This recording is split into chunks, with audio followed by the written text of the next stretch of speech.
Salut et bienvenue sur cette nouvelle vidéo concernant la psychologie de l'argent. On va essayer aujourd'hui de parler de l'argent. J'ai toujours dit les psychologues n'aiment pas trop parler de l'argent, mais on va parler de la psychologie de l'argent aujourd'hui. Si c'est pour la première fois que vous me suivez, veuillez laisser un j'aime, cliquer la pouce bleue et veuillez vous abonner. Alors, ce que je vous présente aujourd'hui, c'est les résumés du livre de l'auteur, célèbre auteur et psychologue Claudia Hammond. Alors, Claudia Hammond, c'est une psychologue et auteure. Elle est experte en psychologie du comportement, qu'on appelle aussi psychologie comportementale. Alors, la psychologie de l'argent, c'est un livre qu'elle a publié et qui essaie d'explorer les liens complexes entre notre esprit, nos attitudes, nos croyances et notre rapport avec l'argent. Alors, elle va essayer d'analyser tout au long de ces livres comment nos expériences passées, nos croyances, nos émotions jouent sur notre façon, notre perception de l'argent et aussi notre comportement financier. Et parmi les comportements financiers qu'il a essayé de démontrer, elle va essayer de parler des comportements financiers comme la dette, le fait de prendre des dettes, la satisfaction financière, quand est-ce qu'on est vraiment satisfait financièrement, l'épargne aussi, ça sera l'un des comportements financiers qui va étudier la psychologue Hammond, Claudia Hammond. Concernant d'abord la dette, ce qu'il faut savoir, c'est que les facteurs qui favorisent la dette, selon Claudia, ce sont les consommations compulsives, par exemple. C'est-à-dire, on a tendance à toujours consommer. On veut toujours consommer quelque chose. Qu'on ait l'argent ou pas, on a cette tendance-là, on veut toujours consommer. C'est ce qui pousse beaucoup de gens à prendre des dettes. Il y a aussi l'impulsivité. L'impulsivité, c'est-à-dire le fait d'acheter des choses, de vouloir des choses, sans pour autant les programmer, sans pour autant les fixer d'avance, les planifier d'avance. C'est l'impulsivité qui peut parvenir parfois lorsque vous passez au cours de la route, vous voyez quelque chose qui vous intéresse, vous achetez directement, vous passez des mains aussi, vous voyez un autre objet qui vous intéresse et aussi vous prenez encore. Alors là, c'est l'impulsivité. Ça aussi, ça va pousser à la dette parce qu'il y a des personnes qui ont du mal à se retenir. C'est dire, par exemple, je vais attendre que j'ai de l'argent avant d'acheter quelque chose. Mais non, ils vont vouloir acheter dès qu'ils voient cet objet. Ça, c'est de l'impulsivité et qui favorise la dette. Le troisième élément qui favorise la dette, c'est le Claudia toujours, c'est la pression sociale. La pression sociale est souvent valorisée à travers les publicités.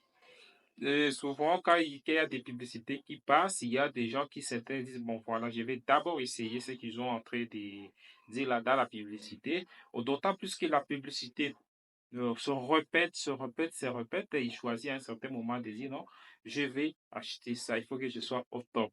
Or, ça va favoriser aussi ce comportement des dettes. Alors, à part les comportements financiers des dettes, la psychologue va aussi essayer d'analyser notre rapport à l'épargne, par exemple. Et dans l'épargne, la psychologue Claudia va essayer de découvrir ce qu'on appelle l'horizon temporel. Alors, l'horizon temporel, c'est le temps que nous mettons pour acquérir quelque chose. Alors, il y a deux catégories déjà dans l'horizon temporel. Il y a les gens qui ont l'horizon temporel court.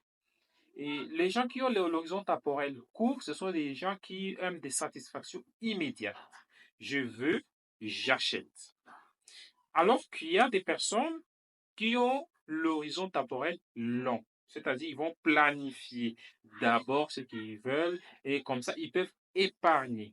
Donc, c'est-à-dire, ils ne sont pas enclins à une satisfaction immédiate, mais à une satisfaction lointaine qui peut arriver dans les temps. À part ça, toujours dans l'épargne, Claudia va essayer de déterminer ce qu'on appelle les biais cognitifs. Je vous ai déjà parlé des biais cognitifs. Il s'agit des erreurs de pensée, notre façon de penser qui peuvent être induits par certaines erreurs. Alors, dans les biais cognitifs par rapport à avec l'épargne, on va avoir par exemple de l'aversion aux pertes. Alors, l'aversion aux pertes, c'est quel bien connu, c'est quelle erreur de la pensée, c'est que quand on a plus de douleur à perdre de l'argent, on a plus tendance à dire non, non, cette fois-ci, je vais épargner. Donc, les gens qui ont l'aversion aux pertes ont plus de douleur quand ils perdent de l'argent, alors qu'il y a d'autres personnes qui essaient de normaliser. Il y a aussi les biais cognitifs qu'on appelle les biais d'ancrage. Alors, les biais d'ancrage, ici, il y a l'influence d'une information de référence initiale, mais qui va pousser maintenant une personne à se décider pour épargner. Disons par exemple qu'il y a une information de référence qui vous dit, par exemple, dans quelques mois, il y aura des crises financières.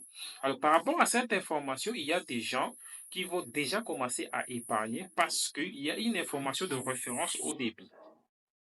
À part ça, notre rapport concernant aussi l'épargne va se situer par rapport à notre expérience, à nos expériences passées. Par exemple, si on a eu des événements traumatisants en rapport avec l'argent, où on a eu des succès financiers euh, avant, ça va vraiment impacter notre façon soit d'épargner, soit de ne pas épargner. Par exemple, les personnes qui ont de longs moments de difficultés financières auront tendance à vouloir épargner pour qu'ils ne puissent pas arriver encore à des mêmes difficultés qu'ils ont eues il y a un certain moment. Alors, le troisième comportement financier qu'il va étudier Claudia, c'est la satisfaction financière.